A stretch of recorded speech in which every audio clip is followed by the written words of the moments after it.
T'es-tu déjà demandé pourquoi la Terre n'a pas d'anneau?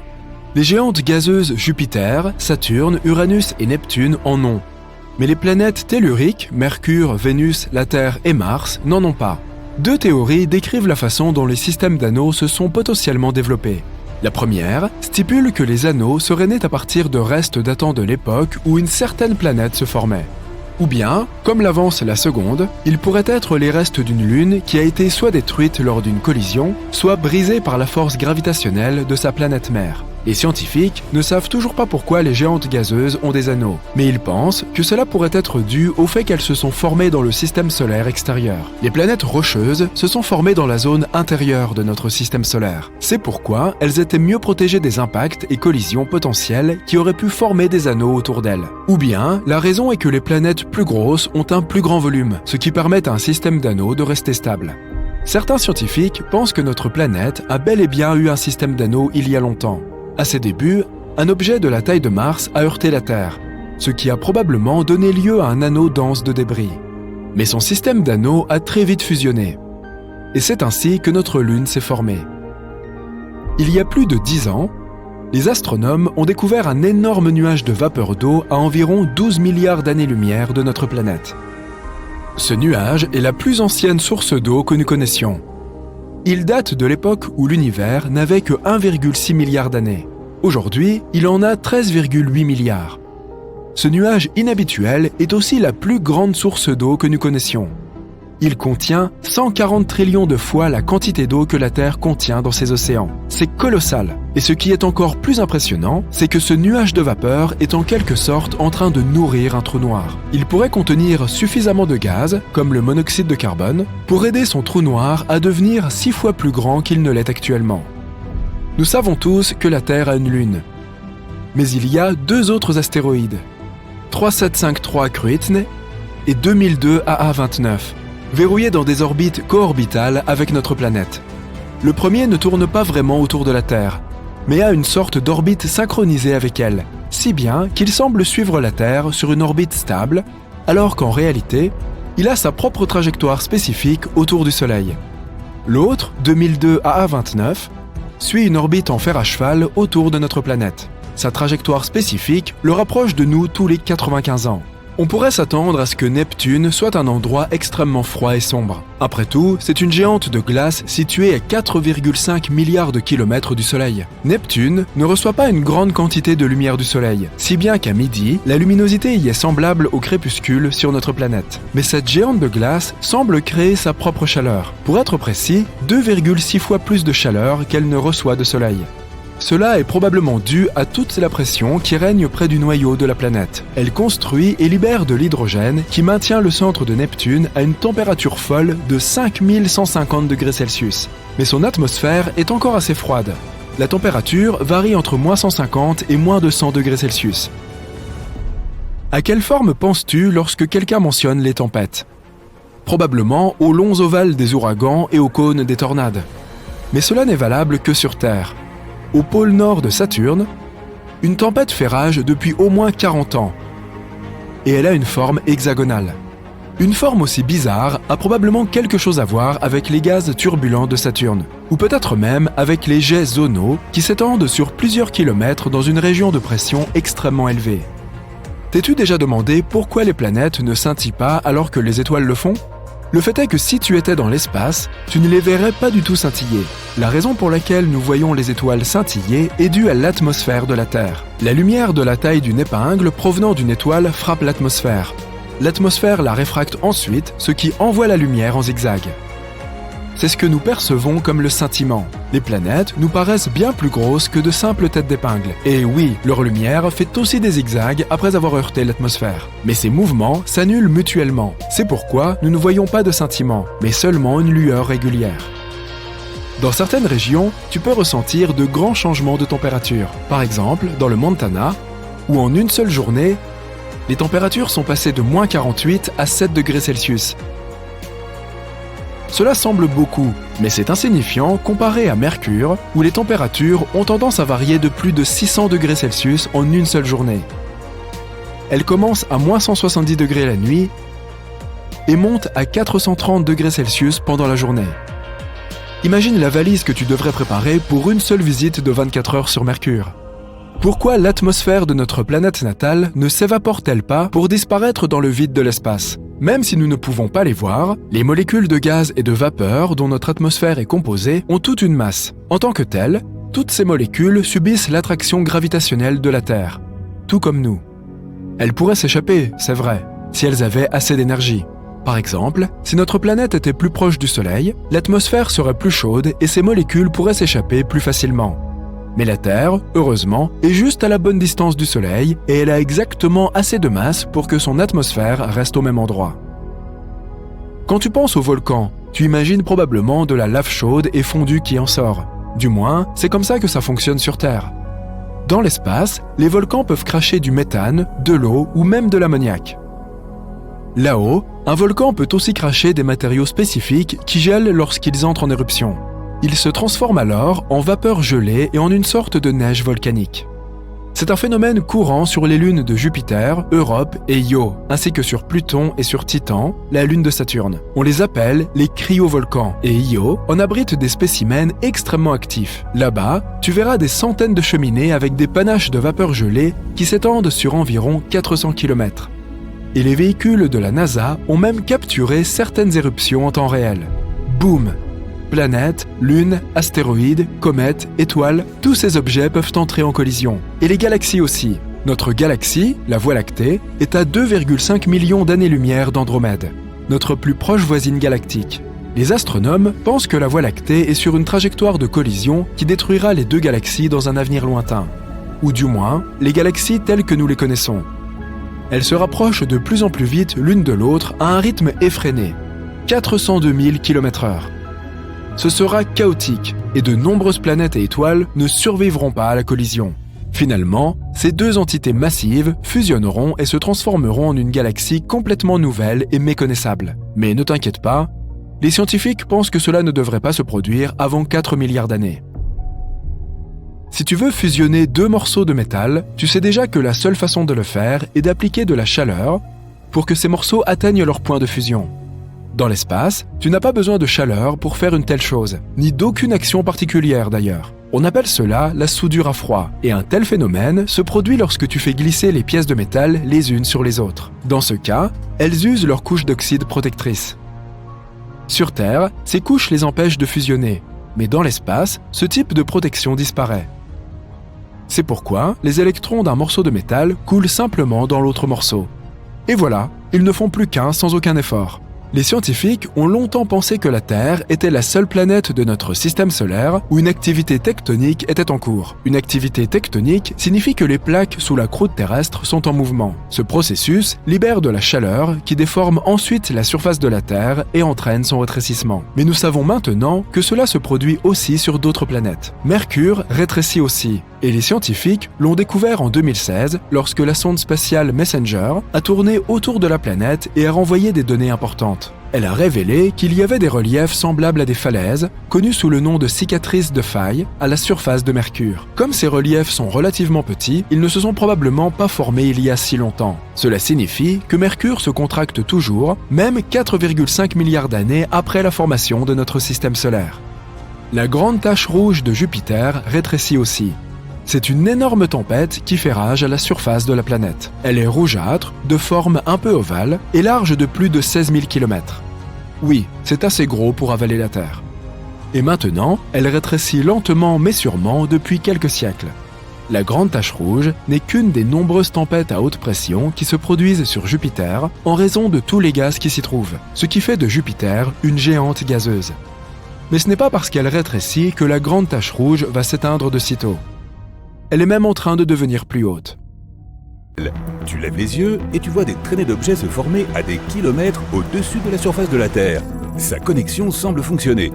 Tous les deux, vous vérifiez en ligne ce qui se passe. Et partout, c'est la même histoire qui fait la une des journaux. Des anneaux apparaissent tout à coup dans notre ciel. Hashtag anneau terrestre est en train de battre le record de hashtag et les vidéos deviennent super virales. Ta sœur ne peut s'empêcher de rejoindre la foule et prend un tas de selfies avec le ciel. Tu te précipites vers la télé de ton salon pour regarder les nouvelles. Des scientifiques mettent en garde contre une catastrophe à venir et expliquent que tout le monde doit rester à l'intérieur. Même si c'est une journée sans nuages en plein été, le temps semble devenir de plus en plus froid. Soudain, le signal est interrompu. Les autres chaînes ne montrent rien non plus. Tu vois alors tes voisins plier bagages et partir. D'autres font de même. Tu hésites un peu, mais tu décides finalement de faire comme eux. Ta sœur est toujours dehors en train de prendre des selfies lorsque tu lui dis de venir avec toi pour aller chercher des réponses. Vous montez tous les deux dans votre voiture et vous vous dirigez vers la ville. Les anneaux au-dessus semblent augmenter en masse à chaque seconde. Ta sœur et toi avez de plus en plus froid. Vous vous dirigez vers l'université pour voir si quelqu'un sait quelque chose, mais il n'y a personne. Une seule voiture est garée dans le parking et c'est une bonne chose que vous reconnaissiez cette voiture. Ta sœur et toi vous précipitez à l'intérieur et trouvez le professeur d'astronomie en train de faire quelques calculs rapides pour essayer de comprendre pourquoi tout cela arrive. Il vous invite à vous asseoir et commence à vous expliquer. Personne ne sait de quoi il s'agit, mais ça limite l'exposition du soleil sur la Terre, ce qui explique pourquoi il fait de plus en plus froid. Pourquoi les anneaux deviennent plus épais demeure aussi un mystère. Sur Saturne, les anneaux sont constitués de particules de glace et de roches. Ils peuvent être aussi petits qu'une fourmi ou de la taille d'un bus. Les roches pourraient être des débris de météorites ou même des restes de planètes naines. Mais comme la Terre est si proche du Soleil, la glace ne serait pas quelque chose que l'on trouverait en train de flotter au-dessus de nous.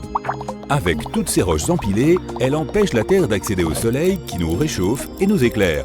Le professeur poursuit en expliquant que la Terre entrera dans une nouvelle ère glaciaire et que les niveaux d'oxygène s'épuiseront d'ici 1 an, si ces nouveaux anneaux ne disparaissent pas rapidement. Cela explique aussi pourquoi il n'y a pas de connexion. Les roches qui forment les anneaux frappent et détruisent les satellites. Soudain, tu entends un gros bruit de sonnerie à l'extérieur. Vous vous dirigez tous les trois vers l'extérieur et voyez un hélicoptère qui lance une alarme avec une lumière rouge clignotante. Tout le monde chez soi tout de suite, ce n'est pas un exercice. Tout le monde, rentrez chez vous. Tu montes dans ta voiture avec ta sœur, mais les routes sont encombrées. Tu dois y aller à pied, ce qui te prendra environ 2 heures. Il n'y a aucun moyen de rester à l'extérieur. Tu t'aventures à l'extérieur en voyant tout le monde bloqué sur la route. Ils se disputent tous entre eux et provoquent le chaos. Tu essaies de ne pas rester au milieu de tout ça et tu te faufiles jusqu'à l'autoroute. Comme les anneaux deviennent plus épais, il y a moins de lumière solaire qui passe à travers. L'info sur la période glaciaire reste dans ta tête et te fait froid dans le dos. Tu prends une profonde inspiration et tu vois une fine brume sortir de ta bouche. Le ciel s'assombrit et tu n'es pas encore rentré chez toi. Ta sœur est fatiguée et a besoin de se reposer, mais tu l'incites à aller de l'avant. Vous trouvez un magasin de vêtements abandonné et vous y entrez. Les employés du magasin donnent de grosses vestes à tout le monde. Vous en prenez 2 et les enfilez. Plus qu'1 heure pour rentrer à la maison, mais le ciel est complètement noir. Il n'y a aucun moyen pour toi et ta sœur de sortir dans de telles conditions. Vous décidez donc de camper dans le magasin de vêtements. Ils allument un petit feu de camp au milieu du magasin et improvisent des sacs de couchage avec le reste des vêtements abandonnés. Heureusement, il y a assez de nourriture pour alimenter tout le monde, y compris toi et ta sœur. C'est le beau milieu de la nuit. Le feu s'éteint et tu ne vois plus rien à l'extérieur de la boutique. Tu te diriges vers la fenêtre et tu l'ouvres. Un énorme tas de neige se déverse à l'intérieur et réveille tout le monde. Nous sommes au milieu du mois d'août et une tempête de neige s'est formée pendant la nuit. Tout le monde est gelé et recommence le feu. Il n'y a pas de radio ni aucun moyen de savoir ce qui se passe. Le vent se lève et commence à secouer le magasin. Des objets commencent à tomber des étagères, mais tu restes avec tous les autres, confortablement installés près du feu. Le lendemain, vous regardez dehors et voyez toute la région recouverte de neige. Vous vivez dans un endroit ensoleillé où il pleut à peine, et les anneaux dans l'atmosphère extérieure sont encore plus grands que la veille. Sorti de nulle part, un camion rempli de personnes s'arrête et le conducteur vous dit qu'il y a un abri pour tous à quelques kilomètres de là. Le camion a des chaînes partout sur les pneus et est équipé pour les pires conditions de neige. Même si c'est le matin, le ciel est assez sombre. Vous montez avec tous les autres. Des voitures abandonnées, certaines avec les portes ouvertes, sont éparpillées un peu partout. Le camion les contourne ou défonce celles qui sont sur son passage. Il s'arrête à côté d'une ambulance et prend tout le matériel pour aider ceux qui en ont besoin. Tu passes dans ton quartier et tu vois ta maison entièrement recouverte de neige. Le grand arbre dans ton jardin est tombé sous le poids de la neige et a cassé le toit, ce qui a permis à la neige d'entrer. Le camion passe à toute vitesse et arrive à l'abri, qui, à ta grande surprise, est le centre commercial. En sortant, vous voyez que de nombreux habitants de la ville sont emmenés dans divers magasins qui se sont transformés en dortoirs et en unités de soins. Tu te retrouves dans un magasin de sport avec un groupe d'autres personnes. Ta sœur a également pu s'installer avec toi. Et à ta grande chance, tu vois le professeur qui aide des gens.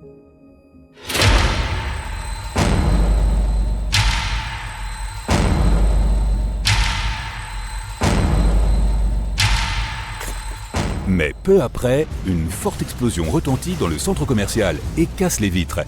Tout le monde se met à l'abri. Tu vois des gens courir dehors. En sortant, tu vois un grand objet métallique devant l'entrée du centre commercial.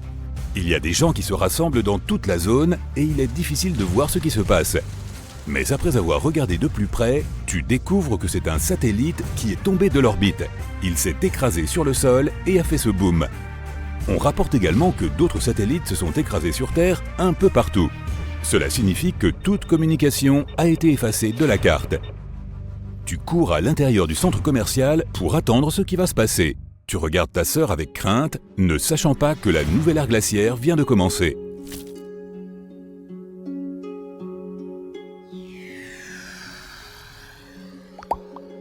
Un an plus tard, tu te détends dans ton bunker quand ta sœur débarque en panique. Les anneaux sont toujours là, mais c'est autre chose maintenant. Tu cours dehors et tu vois tout le monde se rassembler et regarder le ciel. En un an, les températures ont chuté au point de geler la totalité de la surface de la Terre. Les déserts et les jungles tropicales se sont transformés en terre glacée. Plus de la moitié de la faune s'est éteinte et les arbres sont devenus aussi rares qu'un trèfle à 4 feuilles. Ce qui signifie que les niveaux d'oxygène ont considérablement baissé. La plupart de la population, ou ce qu'il en reste, vit avec des bouteilles d'oxygène. Les scientifiques essaient toujours de résoudre le cas des anneaux. C'est exactement ce que le professeur avait prédit. Mais dans le ciel, des pierres semblent tomber et s'écraser partout. Cela commence au loin, mais ensuite, les rochers commencent à tomber tout près. Tu cours avec tous les autres vers le centre commercial, qui a été recouvert d'une couche de métal pour garder la chaleur à l'intérieur. Ça devrait être plutôt sûr là-dedans. Si les pierres tombent, cela signifie que les anneaux se dissipent. Soudain, tu es plein d'espoir. On dirait que l'ère glaciaire va bientôt être terminée. Nous nous sommes énormément concentrés sur la recherche de vie sur Mars, alors qu'il y a un joyau qui n'attend que d'être exploré. Cette planète est la 6e plus éloignée du Soleil et la 2e plus grande du système solaire. Elle se trouve juste derrière Jupiter, je te parle de Saturne, ou comme on l'appelle parfois, le joyau du système solaire. Elle est complètement différente de notre planète. Tout d'abord, tu ne pourrais pas y tenir debout. Alors que la Terre est constituée de roches et d'autres matériaux solides, cette planète est une boule géante composée principalement de gaz. Si tu trouvais une piscine suffisamment grande pour contenir Saturne, tu verrais cette planète flotter sur l'eau. Pas étonnant, c'est la planète la moins dense du système solaire. Elle contient aussi beaucoup d'hélium, ce gaz que l'on met dans les ballons pour les faire flotter en l'air. Saturne est une planète très venteuse. Les vents y sont plus de 4 fois plus forts que ceux que nous avons sur Terre. Une journée là-bas dure 10 heures et 14 minutes, car Saturne tourne sur son axe très rapidement. Mais elle prend son temps pour faire le tour du Soleil. Une année y équivaut à 29 années terrestres. Le rayon de Saturne fait plus de 58 000 km. Ça signifie que la géante gazeuse est 9 fois plus grosse que notre planète. Si la Terre faisait la taille d'une pièce de monnaie, Saturne serait aussi grande qu'un ballon de volley. Même si d'autres planètes de notre système solaire ont aussi des anneaux, ceux de Saturne sont les plus spectaculaires. On peut même les voir depuis la Terre. Il n'est pas nécessaire d'être un scientifique ou de posséder un équipement très coûteux, un simple télescope suffit. Les anneaux de Saturne ne sont pas fixes, ils sont constitués de poussière, de roches et de glace. Certaines de ces poussières font la taille d'un grain de sable et d'autres sont aussi grosses qu'une maison ou qu'une montagne. Il s'agit en fait de fragments d'astéroïdes, de comètes et de lunes qui se sont fragmentés avant d'atteindre Saturne. Ils ont ensuite été mis en pièces par la forte attraction gravitationnelle de la planète. Saturne a plus de 50 lunes et récemment, les scientifiques ont découvert une activité hydrothermale inhabituelle sur l'une d'entre elles. Enceladus est la 6e plus grosse lune de Saturne. Elle a 4 rayures de tigre près de l'un de ses pôles. Et on a découvert qu'il y a un océan juste en dessous. De l'eau et de la glace surgissent de ces rayures. On peut donc du coup se demander s'il y a de la vie. Dans nos océans, certaines formes de vie se rassemblent autour de sources hydrothermales similaires. Elles se nourrissent des composés chimiques qui s'y trouvent, tout comme les plantes de surface le font avec la lumière du soleil. De plus, certains des plus anciens microbes de notre planète se nourrissent de la même énergie que celle produite dans l'océan d'Enceladus. Cela pourrait signifier que de la vie s'y développe en ce moment même. Bien sûr, il faut des millions d'années pour que les organismes les plus simples apparaissent. Mais avec un peu de chance, on aura besoin de moins de temps pour trouver des formes de vie plus complexes. Il existe des millions d'exoplanètes dans l'espace, et les scientifiques sont à la recherche de celles potentiellement habitables. Les exoplanètes sont les planètes qui se trouvent en orbite autour d'étoiles autres que notre Soleil. Les étoiles naines sont plus petites et moins lumineuses que le Soleil. Certaines ont plus de 10 milliards d'années. C'est bien assez de temps pour que des organismes vivants s'y développent et évoluent vers une forme plus complexe. La vie pourrait apparaître sur les planètes orbitant autour de ces étoiles naines, ou comme pour Saturne, sur l'une de leurs lunes. Et voici Gliese 876b, qui orbite autour de l'étoile naine rouge Gliese 876. Cette planète est encore très mystérieuse, mais les scientifiques pensent qu'il s'agit d'une géante gazeuse dépourvue de surface solide. Son atmosphère ne comporterait pas de nuages, mais il pourrait y avoir de l'eau sous forme liquide à la surface de cette planète. Teegarden B tourne autour d'une naine rouge située à environ 12 années-lumière de notre système solaire. Sa masse est juste un peu plus élevée que celle de la Terre. Les scientifiques pensent qu'elle pourrait avoir une surface rocheuse. Cette planète met environ 5 jours pour compléter son orbite. Cela signifie qu'une année sur Teegarden B est en fait plus courte qu'une semaine sur Terre. Et quelque part plus loin, il y a une autre planète potentiellement habitable nommée Kepler 1638b. Bon, elle se trouve en fait à 3000 années-lumière de la Terre, dans la constellation du Cygne. Cette planète est 4 fois plus lourde que la Terre et 2 fois plus large. Il lui faut environ 260 jours pour effectuer une orbite autour de son étoile. Sa gravité est plus forte que la nôtre, il serait extrêmement difficile d'essayer de sauter à sa surface. Et voici une autre Kepler. Cette fois, il s'agit de Kepler 62e, qui fait plus d'1,5 fois la taille de la Terre. Les scientifiques pensent qu'elle possède une atmosphère chaude, humide et hospitalière, avec un ciel nuageux. 1200 années-lumière séparent la Terre de cette planète. Kepler 62e met 122 jours pour tourner autour de son étoile. Sa voisine, Kepler 62f, est aussi potentiellement habitable. C'est une planète environ 40% plus grande que la Terre. On pense qu'elle pourrait être recouverte d'eau. Les océans de notre planète regorgent de créatures et d'organismes de toute taille. Il y a donc de fortes chances que cette planète héberge également des êtres vivants, ou du moins qu'elle ait le potentiel de développer la vie. Lorsque nous disons habitable, cela ne signifie pas que la vie y existe forcément. Cela signifie juste qu'elle réunit les conditions permettant à certaines formes de vie de s'y développer. LHS 1140b est une planète située dans l'une des zones potentiellement habitables. Contrairement à ses cousines gazeuses, elle est solide et assez rocheuse.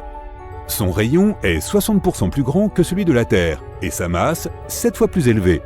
C'est l'une des planètes les plus denses découvertes ici.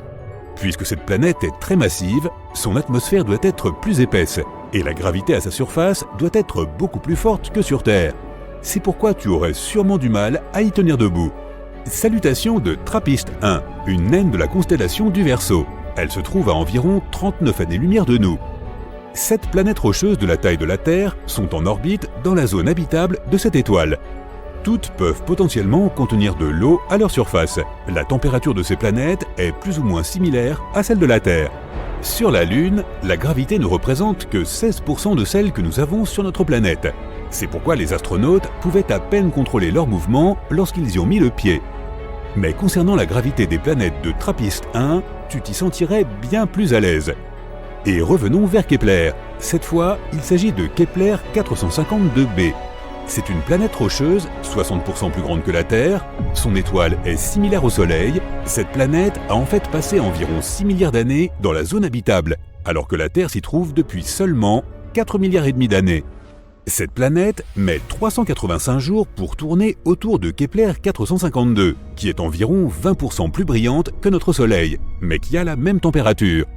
Mais ce système est très loin de notre petite oasis.